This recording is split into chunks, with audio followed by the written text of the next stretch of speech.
Hi, welcome back. I am going to be addressing a question or a concern that I still get in videos. Most of you who watch my videos, you know I am an avid user of cream makeup products. In any given tutorial, you could see me use probably anywhere between 2 to 6, maybe a complete cream makeup look. That is not uncommon for me.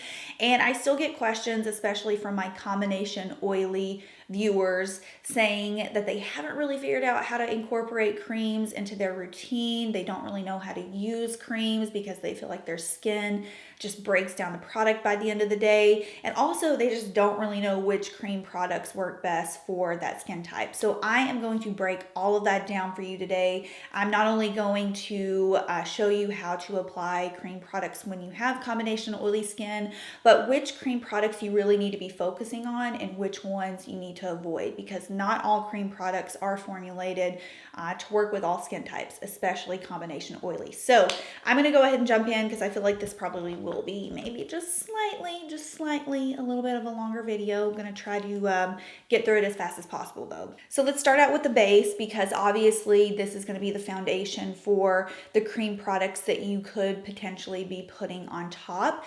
I truthfully don't want you to change anything about your base routine if it works for you. Most people who have combination oily skin type, they're very opinionated on their base products.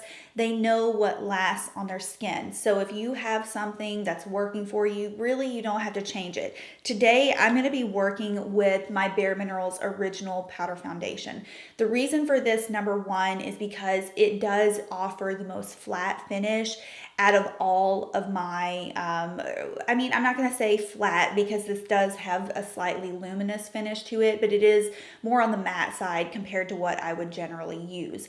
Also, I get questions asking if you can use cream products on top of powders all the time. And the answer is yes. I do it all the time when I wear my Bare Minerals. Most of the time when I wear my Bare Minerals, I'm using at least 1 to 2 cream products on top. So I'm going to apply this really quickly. I'm just going to use, like I said, my powder. And then I think I'm just going to apply a little bit of my Alima Pure powder concealer underneath. That way I have a little bit more of a flatter base going on. We can work off of that.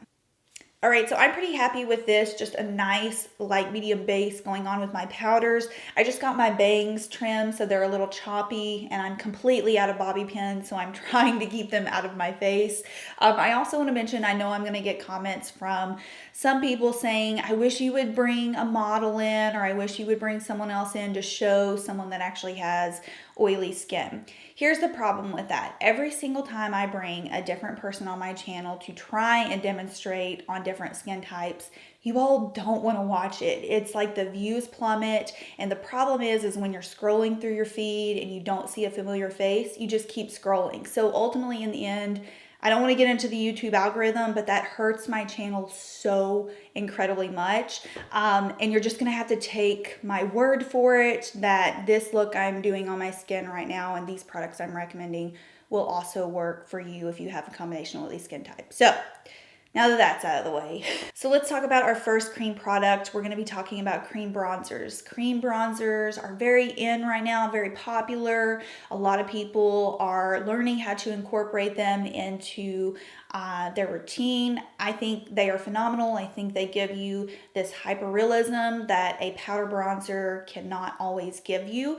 The problem is that there are so many cream and liquid bronzing formulas out there right now. I know a lot of people are just really confused where to start. If you are combination oily, there is one formula that I think is superior to them all for your skin type, and that's the Fenty Beauty Match Stix. And I'm not just speaking in terms of just the bronzer. The entire Matchstick line, I think, is a match made in heaven for the combination oily group. So I want to talk about more so in particular the darker shades that you can use as cream bronzers. I have the shade Mocha here. This is a very dry formula, and when people hear that, sometimes they get scared. I understand dry isn't always the best in the makeup world. However, when it comes to something like this, it's actually a really great thing. So with having oily or combination skin, you do not need something that is emollient. You do not need something that carries a lot of moisture. So a few examples I'm going to use for bronzing products that probably aren't going to work the best on your skin type. The Nude Stix Nudies. This is a very creamy, very emollient product. I don't know if you can even tell. You probably can't tell just by looking at it right here, but it actually breaks down over the tube because it is so creamy. These products have just a little bit too much moisture in them, and your oils will ultimately just kind of eat up the product and break it down by the end of the day. Something like the Perricone MD No Bronzer. This is also something that not only isn't super user friendly, especially on top of heavier or more matte products, it just honestly, again, can't withstand the excess oil. So the reason the Matchstixs work so well is because they have that drier texture to them, so there's no excess emollients, there's no excess moisture breaking through your base, if that makes sense. So I'm going to take my Matchstixs in Mocha, and what I would personally recommend using is something that is just synthetic, not necessarily a stipple brush, because again, you already have your base going on. You don't want to technically take something that's going to stipple a product on top of that because you risk disturbing the base. So just using something that's synthetic and full. You could even use like your actual synthetic foundation brush.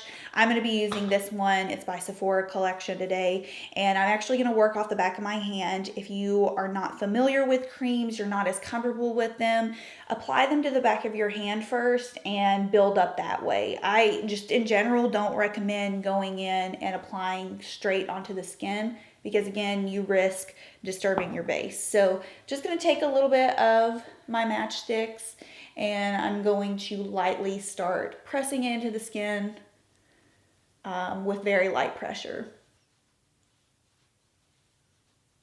All right, so I've got a little bit of bronziness going on onto the skin. Nothing is disturbed as far as my base goes, and I just think that this is such an ideal formula if you struggle with oils breaking through the skin throughout the day, because not only does it lay beautifully on the skin, but with that dry texture, it just grips and holds on quite a bit better than something like a liquid bronzer or something that's just super emollient would hold on to. I get it. Those of us who have dry skin, we love that dewy, glowy, lit from within, like give us all the emollients in the world, but we really don't have to worry about oils breaking through the skin throughout the day and just ripping everything apart, basically. So there was another drugstore option that I wanted to recommend to you all, and I use this frequently in videos as far as bronzer goes, and it's actually the Loreal Infallible Shapewear Stick. This is a foundation, but I use the shade Tan as a cream bronzer, and this has not completely similar to the Fenty one, but it is more on the matte side. It does have a bit more of a dry texture to it. So if you want a drugstore option that not only, this is from the Infallible line. The Infallible line at L'Oreal, I think, is one of the longer wearing lines you can get at the drugstore. This would be an option to look into, and you just pick the shade, you know, according to your skin tone. It's blush time now.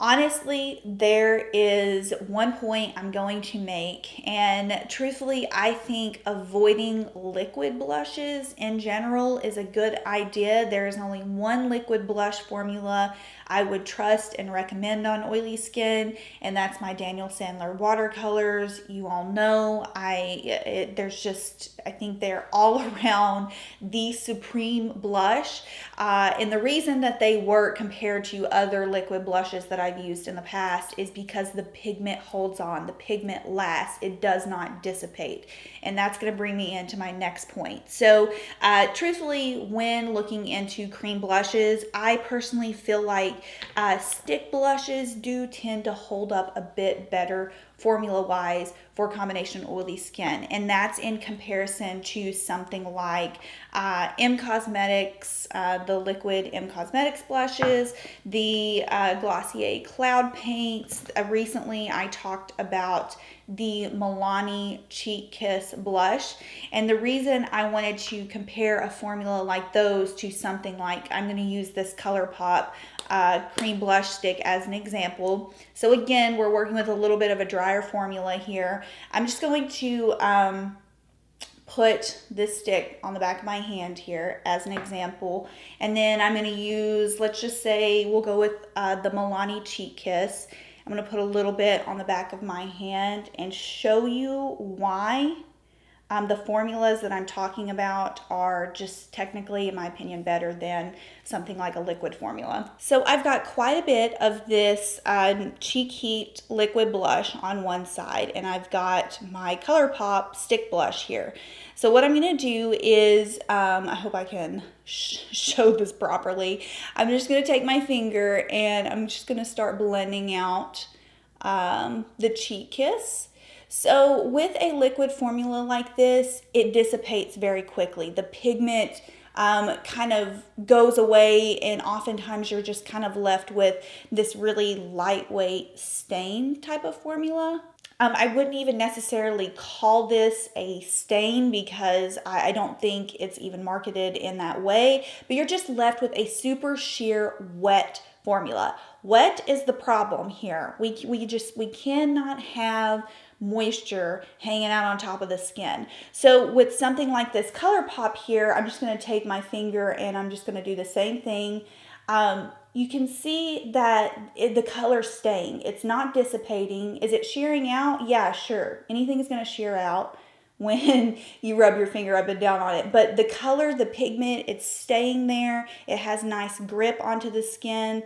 And truthfully, I think it has a much more flattering finish, especially if you're oily. So that's why I wanted to compare these two formulas, just to show you why something like a cream formula like that Colourpop stick will hold up better for combination oily skin. There's just, there's no doubt about it. So I'm just going to go ahead and use that Colourpop blush as my blush today, since I used it as an example. The shade is in Sideways, and I'm just going to take the same brush that I used to apply my bronzer, and I'm just going to pop that on my cheeks. Again, same thing, very light taps. Something that I love also about stick blush formulas, oftentimes they may have this really nice reflective sheen, and that for me, when a product has that nice reflection like built in, I completely avoid going in with highlighter because this is strong enough for me. So another formula that I really love that's a bit more on the higher end is the NARS Multiples. This is just the NARS Multiple in Orgasm. Every time I wear this, I get questions about it. It's just a lovely universal color. Again, from that Infallible line, the Loreal Infallible, they actually make some blushes. The colors are not extensive, unfortunately, but again, a formula that I think would hold up nicely. And then also recently from Physicians Formula, they've released this these multicolor sticks. These, again, have a really nice formula to them as well. So just a couple of other options you could look into if you've tried the Colourpops and, you haven't been a fan in the past. Truthfully, I don't use the Colourpop blush sticks often, but when I was going through my collection, I just kind of thought, like, you know what? These hold up nicely and they're affordable. Same thing goes with highlighter. You want to be looking for something that's more than likely in a stick formula, something that doesn't come off as oily or super shiny on the back of your hand. Like I said, I mentioned Fenty Beauty Match Stix previously. This is their highlighter in the shade Trippin'. It actually looks very similar to my Colourpop blush that I just used. So truthfully, like, this is enough for me, but I'll pop a little bit of extra on the back just for demo referencing here. I also really like the Neutrogena Hydroboost illuminating sticks from the drugstore as a drugstore option. So again, nothing really to highlighter. If you want to use a cream highlighter, look for something that has a little bit more of that stiff formula to it, something that's probably in stick form, and something that complements your skin tone. I mean, really nothing to it.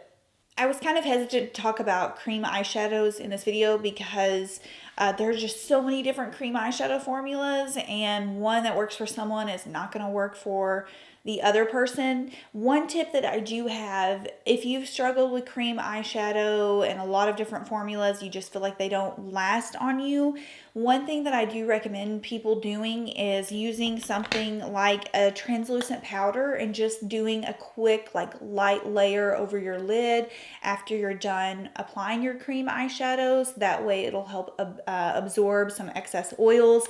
It's kind of a tricky thing when talking about and recommending cream eyeshadows, because for me, if a Laura Mercier Caviar stick or the Covergirl Queenship shadow sticks don't last on your eyes, you probably do have significantly oily eyelids, and it's just hard to find a formula that doesn't break down. This isn't necessarily a demo. I just want to show you what I mean by applying a translucent powder over the top. I finally am trying these Pixie endless shadow sticks. A lot of you all have been asking me to try them. This is my first time.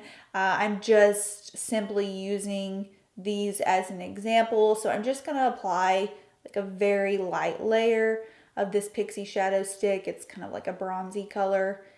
And I'm just going to set it with a touch of my translucent powder.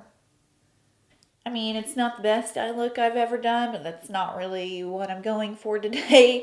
So I've got my cream shadow on here, and I'm just going to take, this is a Bite Beauty translucent pressed powder. You could use a loose.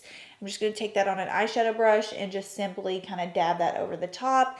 It really does not disturb the shimmer particles, hardly, I mean, little to none, just depending on what you're using. But this will help to obviously kind of absorb any excess oils. Will it do it throughout the day? Probably not, but just depending on how oily your lids are, this could be an option to look into. All right, I believe that is all I wanted to address in this video. I'm gonna have all product recommendations listed down below if you do have combination oily skin. Also, if you don't really have a base, again, that you felt comfortable with, definitely try out a powder foundation base like I have on today. I think powder foundation holds up so well on combination oily skin. I'll try to list some of my recommendations for those down below as well. If you have any questions for me, leave them in the comments. I hope you enjoyed, and I will see y'all in my next video. Bye.